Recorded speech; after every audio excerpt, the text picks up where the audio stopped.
नमस्ते दोस्तों, मैं हूँ मधु और स्वागत है आपका मधु की पाठशाला में। क्या आपने कभी सोचा है कि टीचिंग एग्ज़ाम में हर साल वर्णमाला से 2 से 3 सवाल क्यों आते हैं? क्योंकि ये हिंदी व्याकरण की नींव है। आज की इस वीडियो में हम सिर्फ वर्णमाला पढ़ेंगे नहीं, बल्कि उसे केटीएम, डीओ और फिंगर ट्रिक से याद भी करेंगे। दोस्तों, आज की क्लास के बाद मैं आपको पीवाईक्यू के वो 5 सवाल हल करवाऊंगी जो हर बार रिपीट होते हैं। तो वीडियो को एंड तक ज़रूर देखना ताकि आपका स्कोर पक्का हो सके। अगर आप चैनल पर नए हैं तो नीचे दिए गए सब्सक्राइब बटन पर क्लिक करके हमारे परिवार का हिस्सा बने। चलिए शुरू करते हैं। दोस्तों, सबसे पहले समझते हैं कि वर्ण क्या है। वर्ण भाषा की वो सबसे छोटी इकाई है जिसके और टुकड़े नहीं किए जा सकते, जैसे अ, क, ख। अगर जब हम इन वर्णों को एक सही क्रम में लगाते हैं तो इसे कहते हैं वर्णमाला। हिंदी वर्णमाला में कुल 52 यानी कि 52 वर्ण होते हैं। इन्हें 2 भागों में बांटा गया है। भाग 1 स्वर, जिन्हें इंग्लिश में वॉवल्स कहते हैं। भाग 2 व्यंजन, जिन्हें इंग्लिश में कॉन्सोनेंट्स बोलते हैं। स्वर वो होते हैं जो स्वतंत्र रूप से बोले जाते हैं, जैसे कि ह्रस्व स्वर, शॉर्ट। इन्हें बोलने में कम समय लगता है, जैसे अ, ई, उ, ऋषि।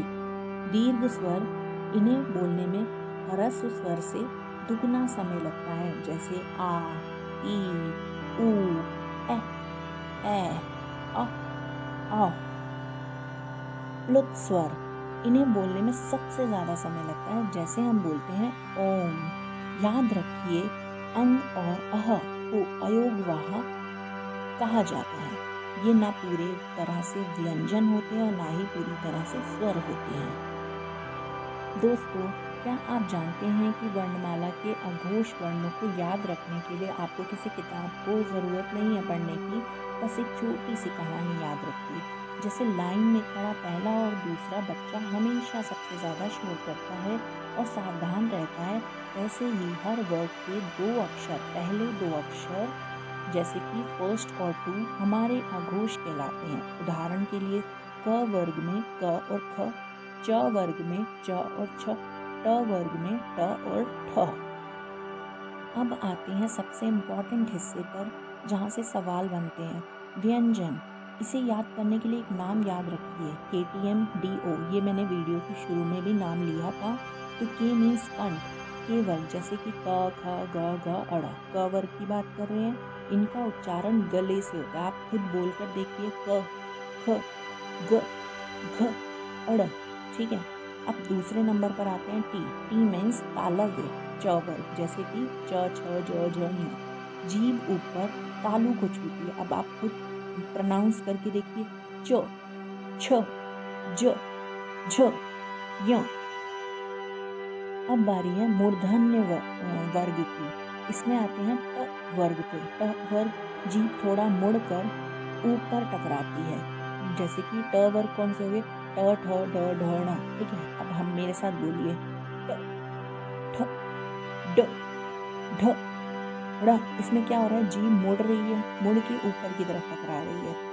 अब डी। डी मीन्स दंत। अब दंत से जो भी त वर्ग होंगे वो दंत से निकलेंगे, जैसे त, थ, द, ध, न। ठीक है। दांतों का यूज होता है। अब मेरे साथ आप बोलिए, त, थ, द, ध, न।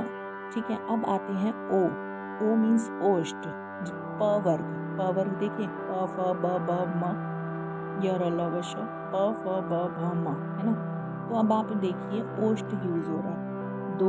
दोनों होंठ मिलते हैं, जैसे कि प, फ, ब, भ, म।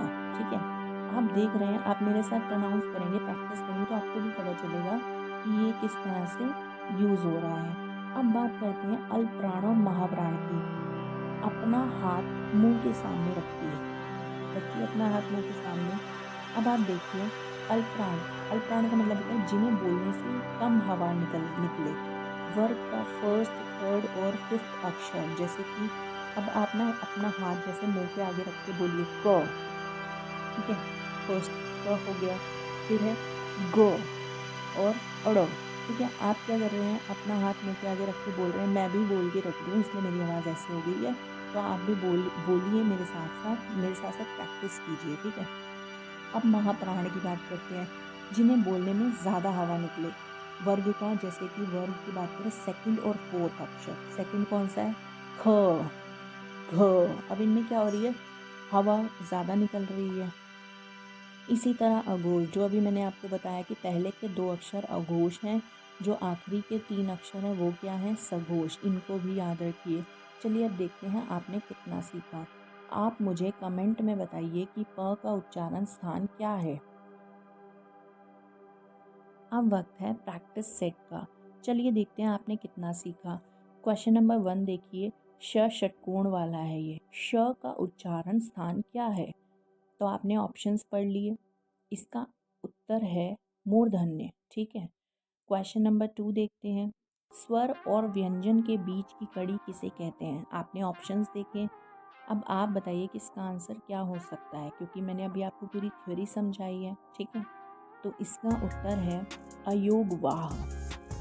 थर्ड नंबर का क्वेश्चन देखिए, यह किन वर्णों के मेल से बनता है? तो आपने ऑप्शंस देखे। ऑप्शंस में जो लिखा हुआ है आपने पढ़ा उनको। तो ज पे जो हलंत लगा है प्लस य, इनसे मिलकर यह बनता है। क्वेश्चन नंबर 4 पर आइए, हिंदी में स्पर्श व्यंजन की संख्या कितनी है? स्पर्श व्यंजन की संख्या आपने ऑप्शंस पढ़े, तो स्पर्श व्यंजन की संख्या है 25, यानी कि 25। फिफ्थ क्वेश्चन पढ़ते हैं, अघोष वर्ण वर्ग का कौन सा अक्षर होता है? ऑप्शंस पढ़े आपने, तो उत्तर देने की कोशिश कीजिए। तो इसका आंसर है पहला और दूसरा।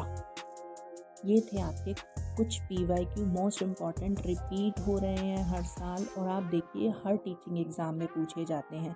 तो मैंने आपको हिंदी वर्णमाला बहुत ही ईजीएस्ट तरीके से समझा दी।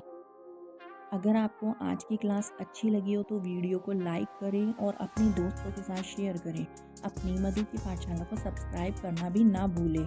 मिलते हैं अगली वीडियो में, तब तक पढ़ते रहिए। जय हिंद।